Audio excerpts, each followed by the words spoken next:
All good.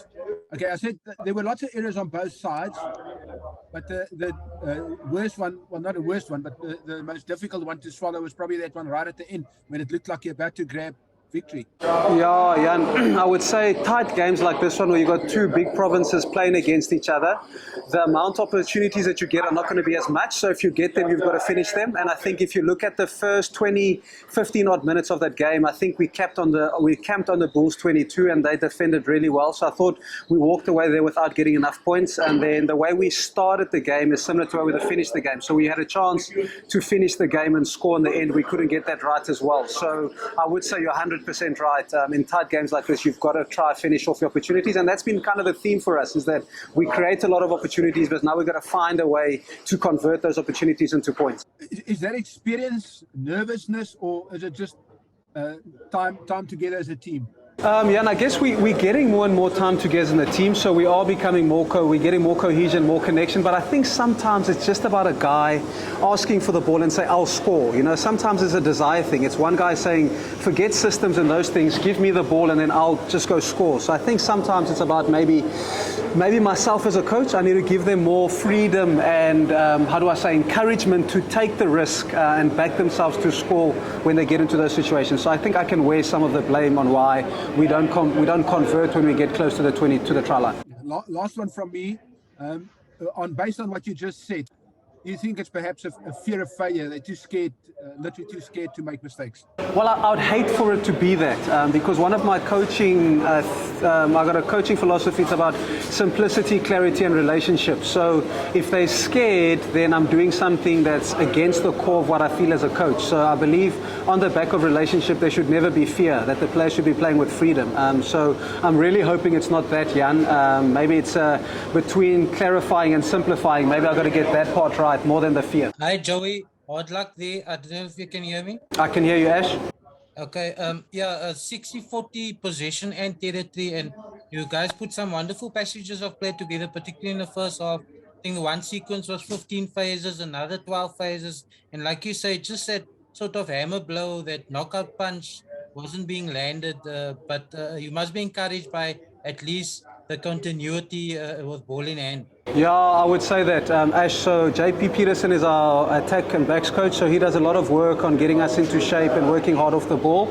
So he must get the compliment for that. Sometimes you don't score the points that you should score, but you still see a system. I think to be able to keep the ball for 15 phases says a lot about your organization, your coaching, so I must compliment JP there.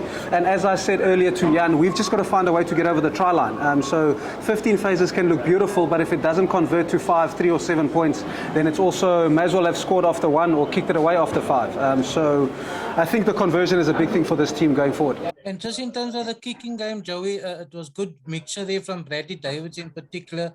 Do you think there's anything else you could have done? Maybe try a drop goal. I know the wind seemed to be quite tricky. Yeah, the wind was definitely a factor. So I actually felt for the guys trying to kick and catch balls. That wasn't easy at all. I thought Bradley Taine played really well. If I'm critical on myself, I think I took him off the field a bit early. I think he could have maybe played another 10 minutes. I thought Tiaan Fourie could have brought some energy that we needed, being 9 points down, but I think I made a mistake there. He could have definitely stayed on a bit longer because he was playing well and he managed the kicking game really well. So I must compliment him and also Fred Zeilinger. I thought they did well. If you're 9 and 10 get you in the right parts of the game, then you've got a better chance of winning the game, and I thought they did that especially well in that first 10 minutes or so after half time. And just finally, Joey, the forwards seemed to really get stuck in as well. I know it was a battle of attrition. The Bulls also gave as good as they got. And in defense, although you conceded 4 tries, there were also some hard work being done at close quarters. Yeah, I mean, I must give it. So again, Philip Lemmer is the forwards coach there, and he does a fantastic job with the forwards. I think, as a defense coach, you never go home and sleep well if you concede 4 tries. That is not a norm. It's not a standard. It's not something I accept. It's not something that this team should accept. I think we, in the last 3 games at home, have conceded 4 tries. So we've conceded as many tries today as we conceded in 3 games. So that's something that I need to look at myself at and fix. But as you said, it's on the back of some good work.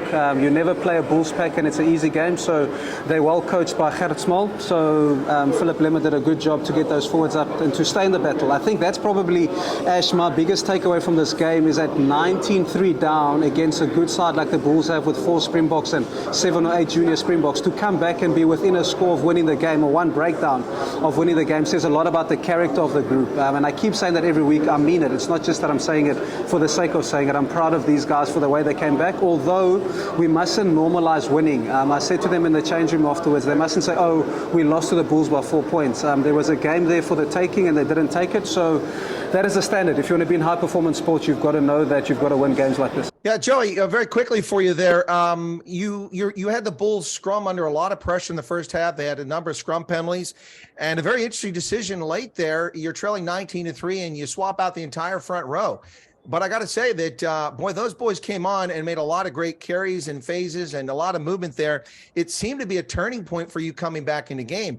Was that a strategy, or did you just see something the rest of us missed? Because it really seemed to change your ability to move the ball around. No, I think great question, Chris. So I would say that scrumming, the mauling, the maul stopping, as well as you can see penalties, it also takes it out of them. So you could see that from the 30th minute onwards, those front 3 guys were starting to take strain. And then the guys who came off the bench are guys who've played many minutes for this team. So there's a sense of desperation, understanding team culture, team dynamics. So those guys, we knew that we could rely on them to come on, and really we could never question their effort or their attitude, because their guys have bought into the culture of this team. Now, the way the game started went really well for the Sharks. You had 72% possession after 11 minutes.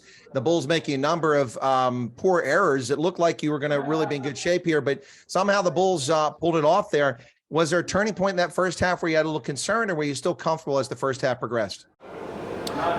Probably the way they scored their first try was discouraging. I think there was a turnover ball when we had the ball. We had an option to dive on the ball and show some desperation there, and we didn't. We opted for the soft option to kick the ball instead, and they scored from that. So I think rugby works that way. So if you got all the momentum, all the possession, like you say, 72%, and then you don't score, and then guys score for your mistake, it's not just the scoreboard that goes 7-3, but emotionally, psychologically, it's quite a blow to the team. So I think it was that. And then even the other 2 tries after that were like, they weren't really like hard-earned tries. Like, we didn't really put them through the paces to get them. So when you're working hard to get points and you don't get them, and the opposition defend well and then they score for your turnover, that is quite discouraging to a group. Yeah, definitely a heartbreaker. Final question for you here, and that's Pikulmozi Sobale. What a performance. He really seems to be coming on. Are you pleased with his progress and how he's developing this game? Chris, the funny thing is, in October of this year, you would have not known who he is. He's a club rugby player who plays for Rovers, who's across the road from us. So that's when we started a pre-season with a handful of club guys. So him and the lock who came off the bench, Ati, are club guys who aren't on contracts, who don't get paid to do this. They get paid that mandatory club fee to do that. So I must compliment those kind of guys who stuck through at not being paid. And PK, he just simplifies rugby, doesn't he? Like, you know what you're getting. He's going to chase your kicks, he's going to contest in the air, he's going to defend well on the edge, and he's going to try to finish when he scores. So I really hope that the guys making the decisions for our organization will sign him on before somebody picks him up, because I think it's a matter of time before somebody picks him up. Yeah, I think so. He's really showcasing his skills there. Well, better luck. It's a long season to go in Currie Cup, but good luck for the franchise today. You've got a big match coming up in less than an hour, and that really matters. So good luck to the Sharks. Thanks very much, Chris. I appreciate it.